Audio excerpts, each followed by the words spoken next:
Hey, good morning, everybody. Welcome to the sanctuary. I'm Mike Robertson, the pastor. It's good to have you all here this morning. Thank you for being here. Thank you for saying something so I can see who's here. It's good to see some familiar names, and I look forward to seeing some familiar faces real soon. Couple of announcements. First of all, this may be a short message. I don't know, because it's really cold in here. The heat is out at the sanctuary. That's a problem with having a 65-year-old building. Lots of things can go wrong around that. Who knew they would all go wrong the same year? But when you come back, you're going to have better air conditioning. You're going to have better electricity. You're going to have better lights, better sound, much better bathrooms. The same old preacher, unfortunately, but I'll keep working on that end of it. We'll try to make that the best we can. But it's a little chilly in here, but we'll get through it. Two things I want to announce to you this morning. First, this Wednesday night, our weekly Zoom chats together will resume. Zoom will resume. So you'll be getting an email probably on Tuesday or Wednesday giving you the link for the Zoom chat for this week. It's 7 o'clock Wednesday night. We haven't done one of these for several weeks, so I'm really looking forward to seeing your smiling faces and how long your hair is now and how stir-crazy you're getting. But I want to see you. I want to be able to talk to you, so please make plans to join us Wednesday night. It's always a fun time. There are always many laughs. There's always some thought-provoking things, so I hope that you will be with us when we do this Wednesday night. The second thing is 2 weeks from today, January 31st, following the service, we will have our quarterly church conference. We have to do these every 3 months. They're not lengthy. We don't obviously have a lot of business to transact right now, but the one in January is especially noteworthy because this is when we certify or elect the nominating committee who will seek to fill the positions in the church leadership that will start when our new church year begins July the 1st. So 2 weeks from today, we have to advise you of it 2 weeks in advance, so you'll have time to get excited about it and make sure it's on your calendar. 2 weeks from today, stay just a few minutes after this message. We'll switch to a Zoom meeting, and you'll be able to vote on what we need to decide and hear an update on how the church is doing, things like that. All right, I think that's all I have to announce this morning. So, I don't know if you've been here the last couple of weeks, but I'm doing a series based on the sermons of my mentor as a speaker, as a preacher, Dr. Gerald Mann. I was a member of his church for 25 years. I worked for him for 20 of those years. And for several years, the last few years, I actually got to substitute for him on many occasions when he had to be out. So his style was extremely influential on my style of speaking. And I learned so many things from him. And his sermons, he had so many memorable sermons that it's really hard to find anywhere now. It's hard to find them online. Almost all of his books have gone out of print. All of his videos seem to be offline. So I thought these are too good to just let them fade away. I want to bring back some of these the way I remember Gerald presenting them. So this is the third part. There'll probably be just one more part next week. I'm not sure which one I'm going to do yet, but I know several of you have really enjoyed these and commented on them and said nice things, and I appreciate that. And I know Gerald would appreciate that also. So part 3 is called Wait to Worry. Gerald had really good things to say about Norman Vincent Peale, who wrote The Power of Positive Thinking, that was a bestseller for decades. He liked The Power of Positive Thinking. He found it a worthy, influential book. Many years later, Dr. Robert Schuller, the pastor in California, wrote a book about possibility thinking. And Gerald enjoyed that one too, but he said, there are times, though, when life falls in on you, that those two things may not be enough. In fact, here's the quote from him. When you positively run out of possibilities, the only thing that'll work to fall back on are some basic principles that Jesus taught. So he did a series called The Power of Principle Thinking. And each week he would talk about one of these principles that was based on the teachings of Jesus. And this is one of those series, but this is the one that people remember out of that series the most. It always stuck in my mind, and I got to tell you, I have quoted this principle many, many times to many, many people because it makes such good sense. Now, that doesn't mean it's easy to do. Gerald himself said he had a hard time following this principle, but it's worth planting the seed in our mind so that we can go back to it and think on it when those moments of weakness occur and we need a little help from somewhere. So before I get into that part of it, let me share with you the scripture that Gerald read from Matthew chapter 6, beginning in verse 25. This is Jesus speaking, of course. Jesus said, "Therefore I tell you, don't worry about your life, what you will eat or drink, or about your body, what you will wear. Isn't life more than food? Isn't the body more than clothes? Look at the birds of the air. They don't sow, they don't reap or store away in barns, and yet your heavenly Father feeds them. Are you not much more valuable than they? Can any one of you, by worrying, add a single hour to your life?" He goes on and says, "And why do you worry about clothes? Look how the flowers of the field grow. They don't labor or spin.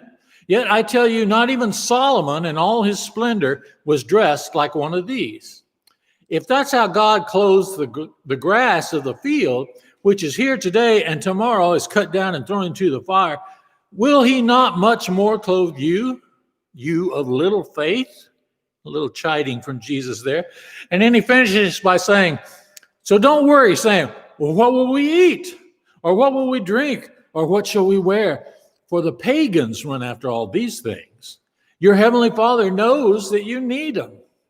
But seek first his kingdom and his righteousness, and all these things will be added to you as well. Therefore, don't worry about tomorrow, for tomorrow will worry about itself. Each day has enough trouble of its own." Wait to worry. As Gerald told the story, when he was 42 years old, it was the scariest year of his life. He was 42, he was married, he had 3 kids, 2 of them were in college and 1 of them was in the hospital.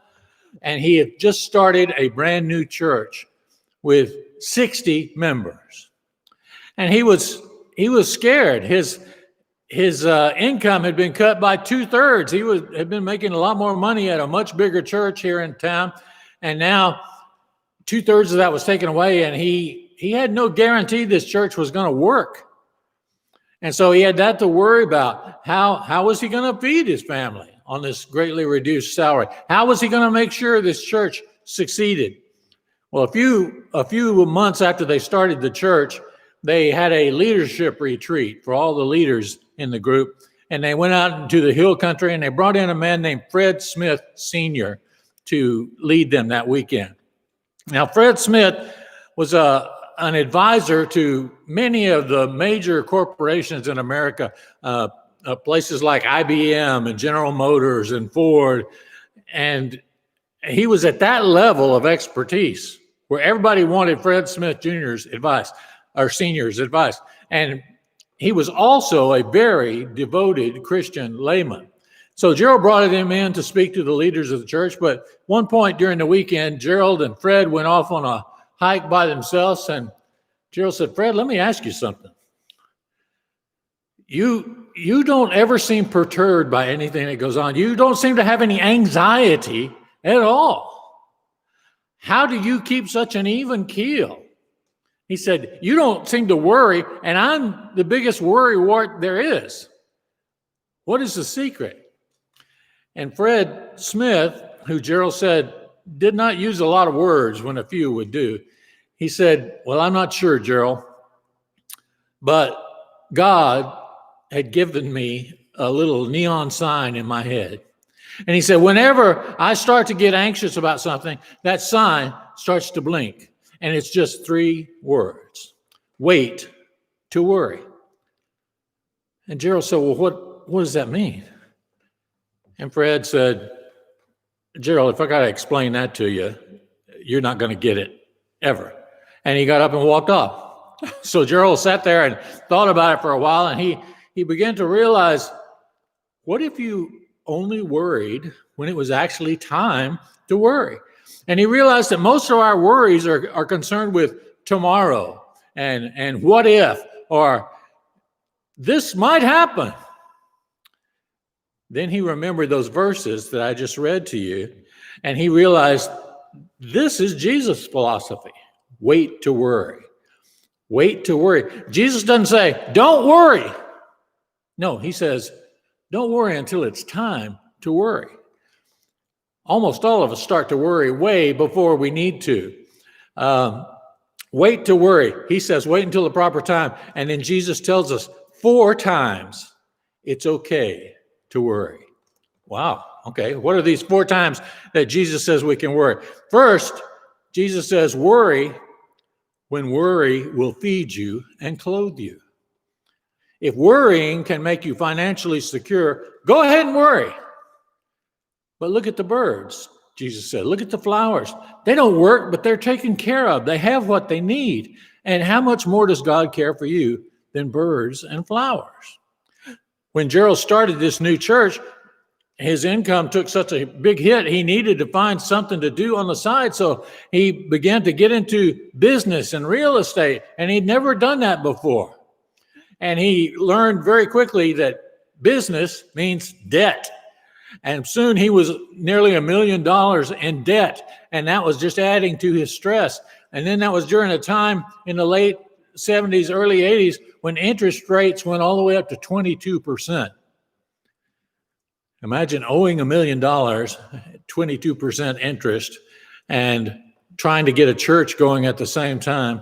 He got into business with a guy who turned out to be unscrupulous and was skimming from the deal, and that was an additional worry to him.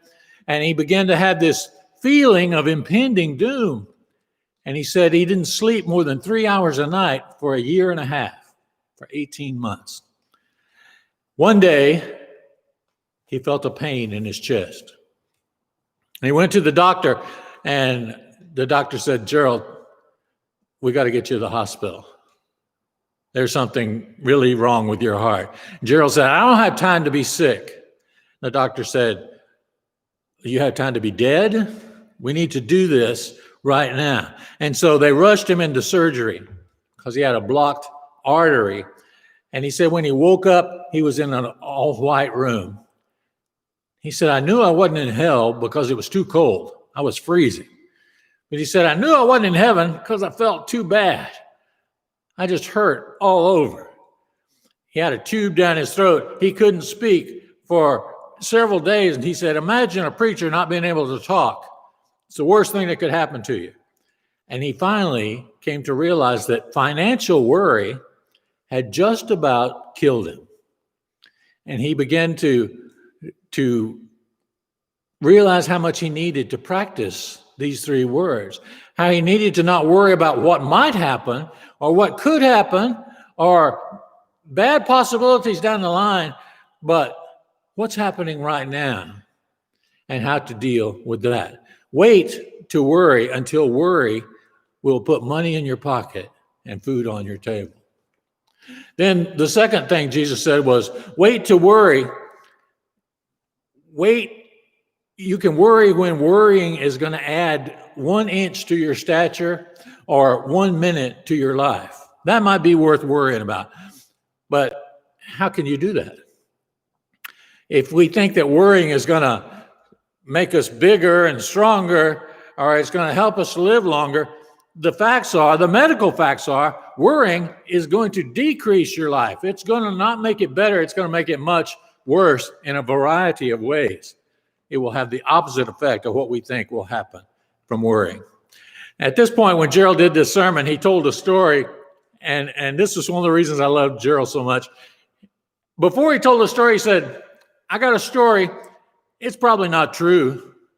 It's probably not true because it preaches too well. And he said, but here it is. And he told the story of a man named Willie Jones. Willie Jones was a wealthy man, had become very wealthy, but he was paralyzed with fear at the thought of germs. He was a germaphobe before that was well known.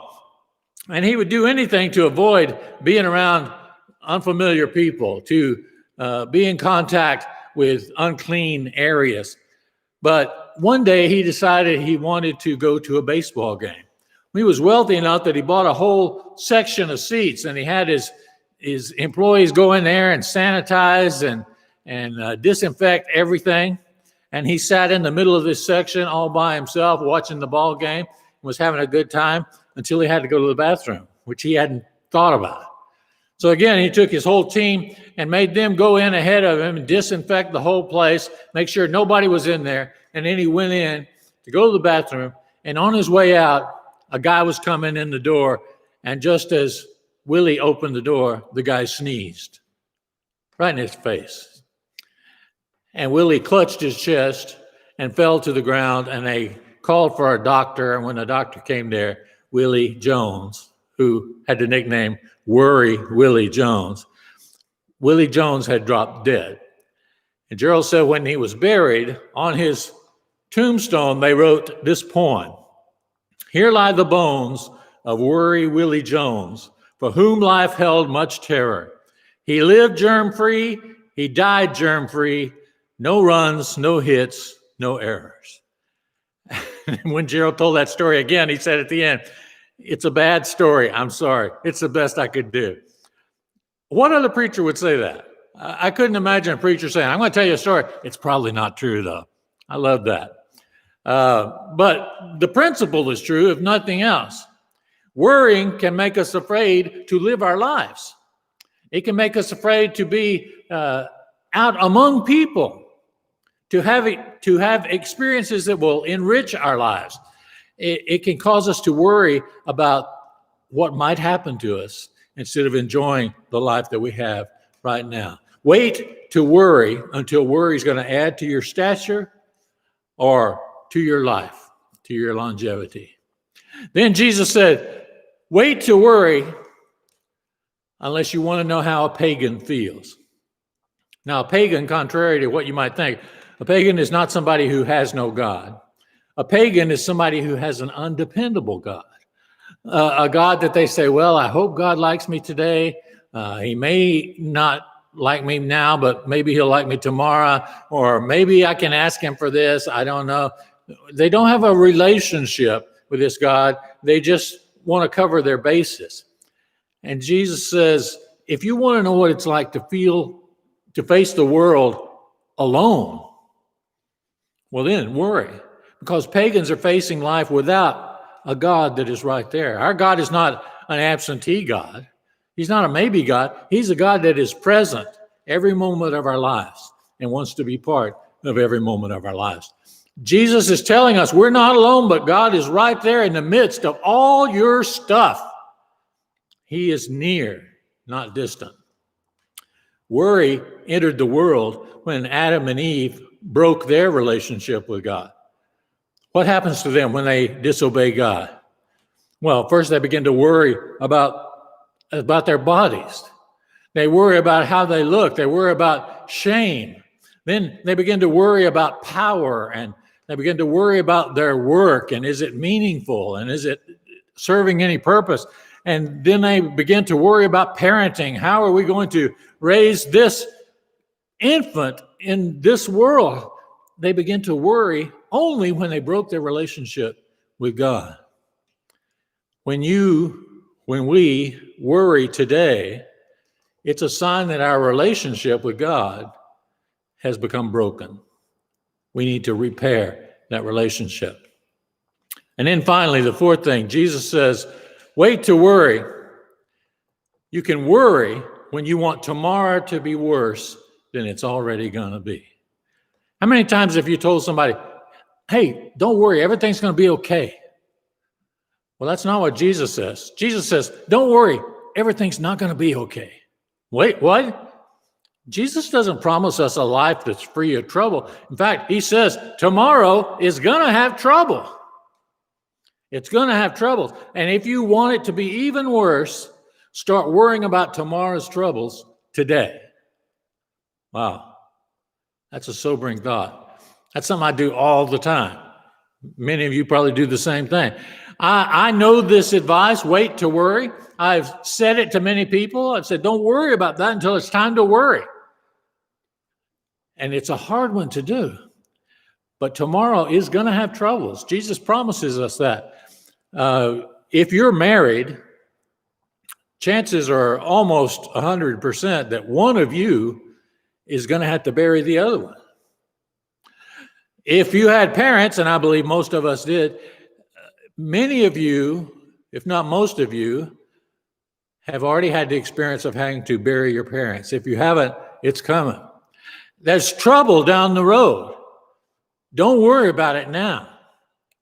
Today is not the day to start worrying about something that may be decades in the future.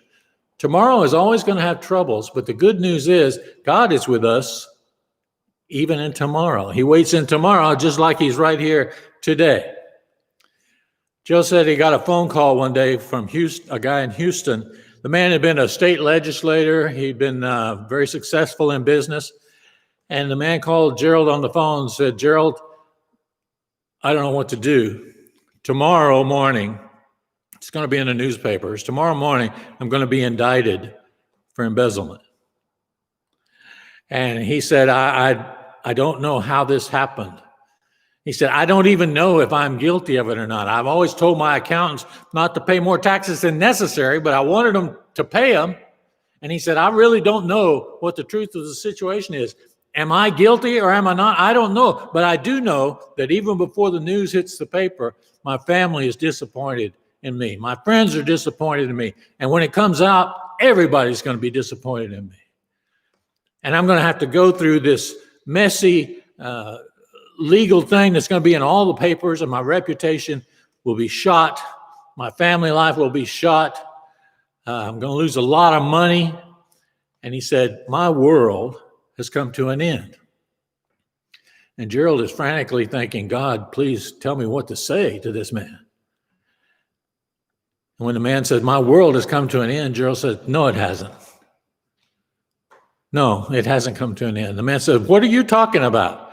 Gerald said, no, you feel too bad for the world to have come to an end. If the world had come to an end, you'd be sitting on a cloud somewhere talking to Jesus. The fact that you feel this bad means the world has not ended. What has ended is one chapter. One chapter is ending. And you don't know what the next chapter is going to be yet. He said, you need to wait to make this decision. Because the man had said, I'm sitting here at my desk, Gerald, I've got a gun on my desk. And I'm just thinking, is now the time to use it? And Gerald said, now is not the time. You need to wait. Wait. You don't know if that indictment's going to come through. You don't know if you're going to go to trial. You don't know if you're going to be found guilty. You don't know if you're going to be sent to prison. So why worry now? Wait to worry. 2 years later, after a lengthy legal exploration, the man was exonerated of all charges. He was found not guilty on every count. And he called Gerald, or he saw Gerald at a meeting, and he came running across the room, and he threw his arms around him and gave him a big bear hug, and he said, let me tell you something. Those 3 words changed my life, saved my life. Wait to worry. They saved my life. And he said, don't ever stop telling people those 3 words, that principle. Gerald never did. I don't know how many times he preached this sermon, but I heard many of them. And I know many of you have already told me even before today, oh yeah, I remember that one. That one's one of my favorites. Gerald closed by saying, the only thing worth worrying about is where you stand with God and how much you will depend on God when the roof falls in, when life crumbles around you. That is when your relationship with God will be shown in all of its strength or weakness. This is not part of Gerald's message, but this is a quote I've always loved by Mark Twain. He said, "I've had a lot of worries in my life, most of which never happened." Wow. So many of the things we worry about and fret about never come to pass. And we have wasted our energy. We have wasted our stress levels. We have wasted our nights of sleep concerned about things that never happened. I hope that you will take this principle that Gerald shared so beautifully. These 3 simple words. You're going to have the opportunity to worry just as soon as you turn off this broadcast today, maybe even before. Things are going to start popping in your head. Just say these 3 words and think, I can worry about this at a later time. It's a waste to worry about them now. Worry will not add stature to your height, will not put money in your pocket, will not put food on your table. It will make you feel like a pagan. So wait to worry. God bless you during this week. We'll see you again real soon.